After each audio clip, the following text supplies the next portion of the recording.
إن الحمد لله نحمده ونصلي على رسوله الكريم أما بعد أعوذ بالله السميع العليم من الشيطان الرجيم بسم الله الرحمن الرحيم يا أيها الناس اتقوا ربكم الذي خلقكم من نفس واحدة وخلق منها زوجها وبث منهما رجالا كثيرا ونساء واتقوا الله الذي تساءلون به والأرحام إن الله كان عليكم رقيبا۔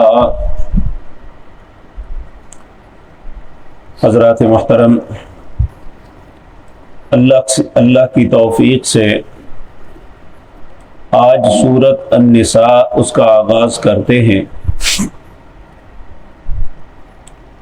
یہ بابرکت سورت مدینہ منورہ میں نازل ہوئی۔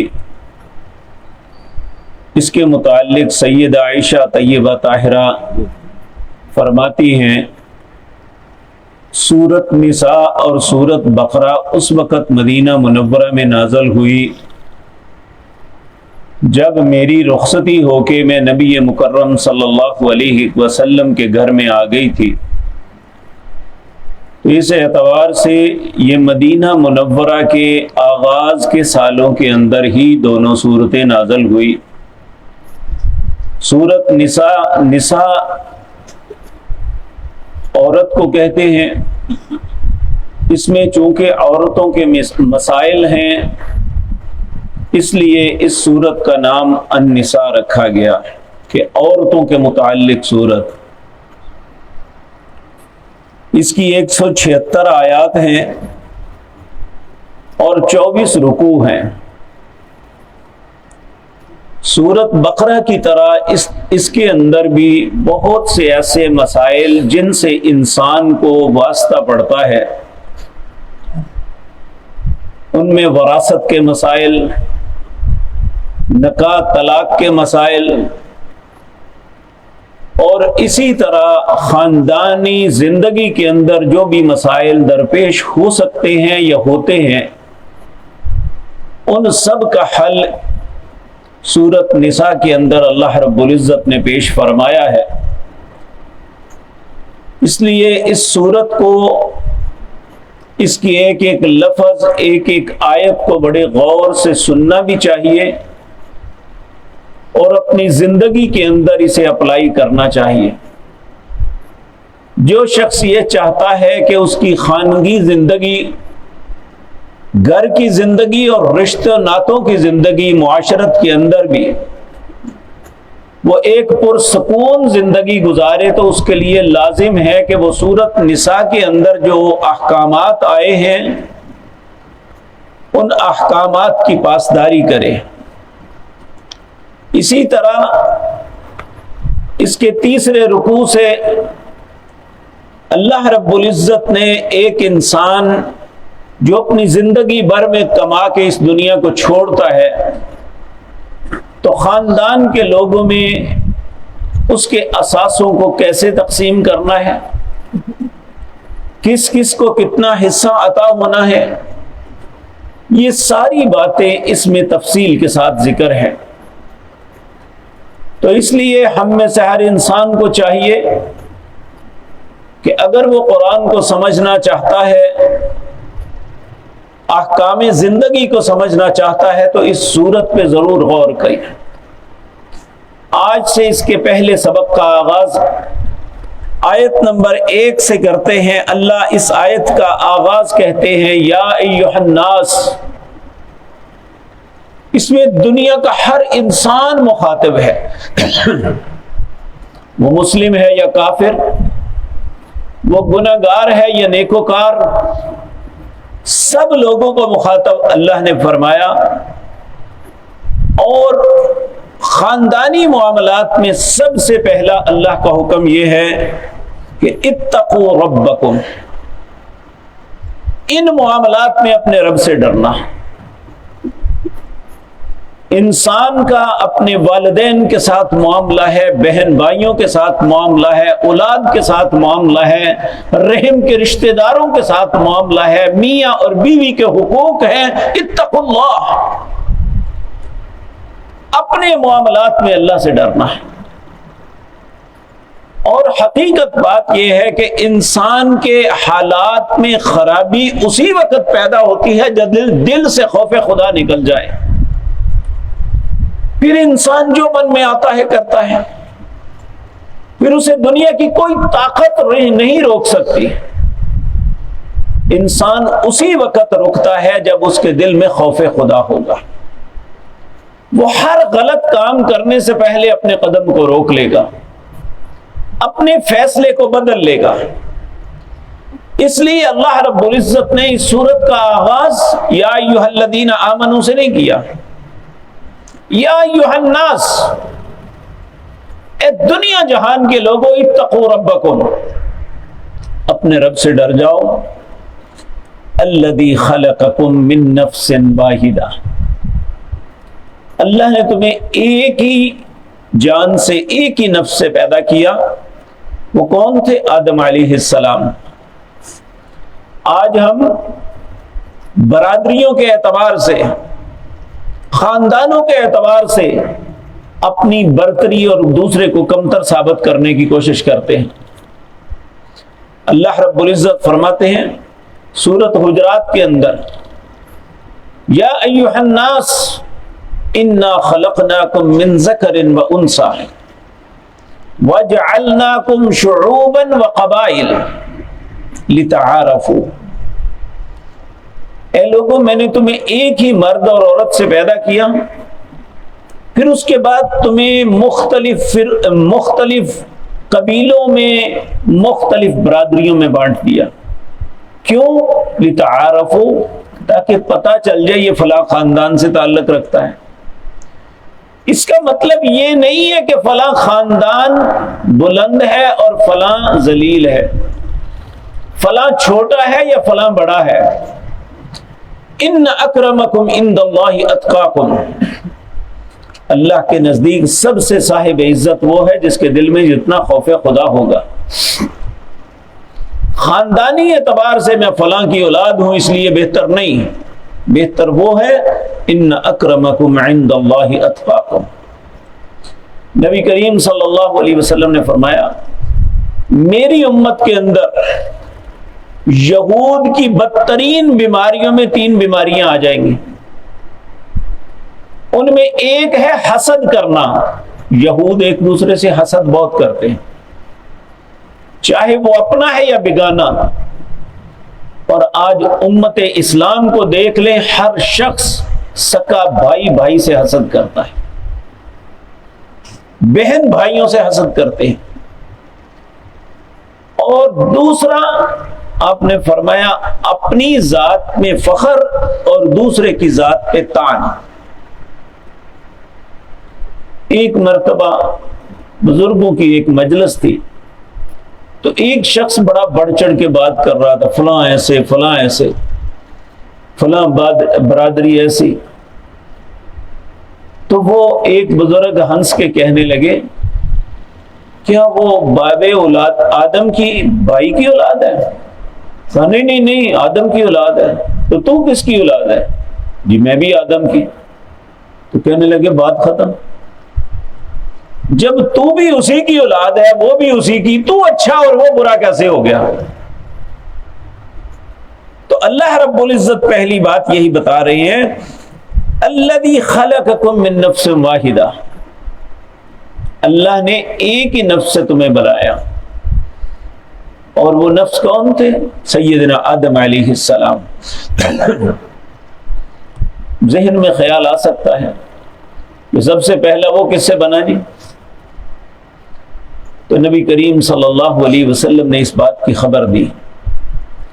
اللہ نے 4 چیزیں ایسی ہیں جو اپنے مبارک ہاتھوں سے بنائی ہیں۔ سب سے پہلی چیز اللہ نے جو اپنے بابرکت ہاتھوں سے بنائی وہ قلم ہے۔ دوسری چیز جو اللہ مالک نے اپنے ہاتھوں سے بنائی وہ عرش معلی ہے، جس پہ اللہ رب العزت مستوی ہے۔ تیسری چیز جو اللہ نے بنائی وہ حضرت انسان، ہمارے باپ سیدنا آدم علیہ السلام کو اپنے ہاتھوں سے مٹی گو کے اس طرح بنایا۔ اسی لیے انسان ساری مخلوقات میں سے سب سے بہتر، سب سے معتدل اور سب سے خوبصورت ہے۔ اور چوتھی چیز، اللہ نے انسان کی وراثت جنت بنائی۔ اب اس کو حاصل کرنے کے لیے انسان کو امتحان میں ڈالا ہے کہ یہ اس امتحان میں کامیاب ہو کے جنت میں جاتا ہے یا نعوذ باللہ جہنم کی طرف جاتا ہے۔ پھر اس کے بعد انسانیت کی بقا کے لیے، اس کے پھلاؤ کے لیے اللہ نے اسی سے اس کی بیوی کو پیدا کیا۔ اب عجیب بات یہ ہے کہ پہلے تو مٹی کا باوا بنا کے اس میں روح پھونکی، وہ زندہ انسان بن گیا، اب پسلی سے اس کی بیوی کو کیسے پیدا کر دیا؟ تو وسائل ہماری زندگی کی ضرورت ہے، اللہ کی نہیں۔ اللہ جو چاہے جیسے چاہے وہ کر سکتے ہیں، اور پسلی سے پیدا کیا، اور اسی لیے ہر عورت اس کے اندر ٹیڑھا پن ضرور ہوتا ہے۔ نبی کریم صلی اللہ علیہ وسلم نے فرمایا اسے سیدھا کرنے کی کوشش نہ کرو، اگر سیدھا کرنے کی کوشش کرو گے یہ ٹوٹ جائے گی، سیدھا نہیں ہوگی۔ آپ دیکھ لیں پسلی کبھی سیدھی نہیں ہوگی۔ اسی طرح عورت ذات اس کے ساتھ گزارا کرو، اسے سیدھا کرنے کی کوشش نہ کرو۔ تو اللہ رب العزت فرماتے ہیں وَخَلَقَ مِنْهَا زَوْجَهَا، اللہ نے اسی ایک سے ہی اس کی بیوی کو پیدا کیا۔ وَبَثَّ مِنْهُمَا رِجَالًا كَثِيرًا وَنِسَاءً، اور اسی ماں باپ سے پھر بہت سی اولاد کو پھیلایا۔ وَاتَّقُوا اللَّهَ، پھر اللہ کہتے ہیں وَاتَّقُوا اللَّهَ، اللہ سے ڈرو، تَسَاءَلُونَ بِهِ، جس سے تم سوال کرتے ہو۔ انسان کو جب بھی حاجت، ضرورت پڑتی ہے، جب اسے کوئی رستہ نہ ملے تو بہت بڑا مشرک اور کافر بھی اللہ کی طرف رجوع کرتا ہے۔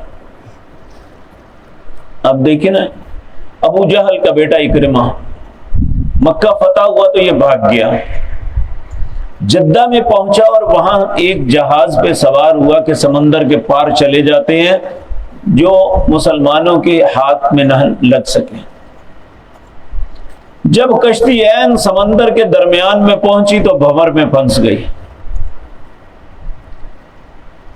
جب بھنور میں پھنسی تو ملاح کہنے لگا اس بھنور سے نہ لات نہ منات نہ عزا کوئی نہیں بچا سکتا، اگر بچنا ہے تو اللہ کو پکارو۔ اس چیز نے اس کا ذہن ہی بدل دیا، کہنے لگا اگر اللہ کو پکارنا تھا تو محمد الرسول اللہ کی بات مان کے وہیں پہ پکار لیتے، وہاں سے بھاگنے کا مطلب۔ جب بچاتا ہی اللہ ہے تو وہی ابو جہل جو بدترین رسول اللہ کا اور اللہ کا دشمن تھا، اس کے بیٹے کو جب یہ بات سمجھ آ گئی تو وہ انتہائی نیکوکار لوگوں میں ہو گیا۔ تو اس لیے اللہ سے ڈرو جس سے تم سوال کرتے ہو، اور والارحام، رشتوں کے معاملے میں بھی اللہ سے ڈرو، کیونکہ رشتوں کے معاملے میں اللہ نے سوال کرنا ہے۔ اولاد سے ماں باپ کے متعلق سوال ہوگا، والدین سے اولاد کے متعلق سوال ہوگا، بہن بھائیوں کا ایک دوسرے کے متعلق، اور اولو الارحام، رحم کے رشتہ دار، یہ نانی اور دادی کی اولاد ہوتی ہے۔ نانی اور دادی کی اولاد یہ سارے ایک دوسرے کے رحم کے رشتہ دار ہیں، اور ایک عمومی رشتہ دار سب کے متعلق یہاں فرمایا اپنے رشتوں کا لحاظ کرو۔ نبی کریم صلی اللہ علیہ وسلم نے فرمایا اللہ نے اس کائنات کو بنایا نا تو عرش پہ مستوی ہونے لگے تو اس کے نیچے رحم کو معلق کیا، لٹکایا۔ رحم کے دو معنی ہیں، ایک تو اس آلے کو کہتے ہیں جس سے رشتے پیدا ہوتے ہیں، جس میں انسان پرورش پاتا ہے ماں کے پیٹ، ایک رحم رشتے کو بھی کہتے ہیں۔ تو اللہ نے اسے اپنے عرش کے نیچے لٹکایا اور اپنی عزت اور جلال کی قسم کھائی کہ جو تمہیں جوڑے گا میں اسے جوڑوں گا، جو تمہیں توڑے گا میں اسے توڑ دوں گا۔ نبی کریم صلی اللہ علیہ وسلم نے فرمایا کہ جو شخص چاہتا ہے کہ اس کی عمر لمبی ہو جائے، اس کے قدم دیر تک دنیا میں رہیں، اسے چاہیے کہ اپنے رشتوں کے ساتھ صلہ رحمی کرے، ان کے ساتھ توڑے نہ، جوڑ کے رکھے۔ پھر آپ نے فرمایا صلہ رحمی یہ نہیں ہے جو آپ کے ساتھ اچھا ہے آپ اس کے ساتھ اچھے بنے، صلہ رحمی یہ ہے جو آپ کے ساتھ اچھا نہیں ہے آپ اس کے ساتھ اچھائی کریں، یہ حقیقتاً صلہ رحمی۔